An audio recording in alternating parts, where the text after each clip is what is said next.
এই যে লোকজন হইচই করছে, তার কেন্দ্রে একটি গাড়ি। সাদা রঙের এই গাড়ির ধাক্কায় প্রাণ গেছে এক শিশুর। গাড়িটি কক্সবাজার ২ আসনের সংসদ সদস্য আলমগীর মোহাম্মদ মাহফুজ উল্লাহ ফরিদের গাড়ি বহরে ছিল। ২২ ফেব্রুয়ারি বিকালে চকরিয়া উপজেলার বদরখালী এলাকায় গাড়িটি একটি শিশুকে সজোরে ধাক্কা দেয়। তাৎক্ষণিকভাবে গাড়িটি ঘিরে ক্ষোভ দেখান এলাকাবাসী। পুলিশ, প্রত্যক্ষদর্শী ও গাড়িবহরে থাকা লোকজন জানিয়েছেন, আশঙ্কাজনক অবস্থায় শিশুটিকে বদরখালীর একটি হাসপাতালে নেওয়া হয়। সেখান থেকে আসে তার মৃত্যুর খবর। তখন ক্ষোভে ফেটে পড়ে এলাকাবাসী।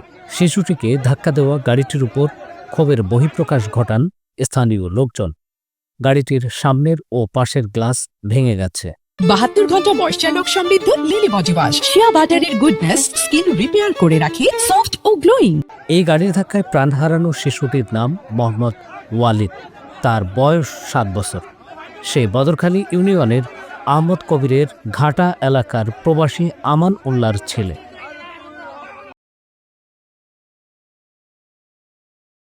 ৭২ ঘন্টা ময়েশ্চার লক সমৃদ্ধ লিলি বডি ওয়াশ, শিয়া বাটারের গুডনেস স্কিন রিপেয়ার করে রাখে সফট ও গ্লোয়িং।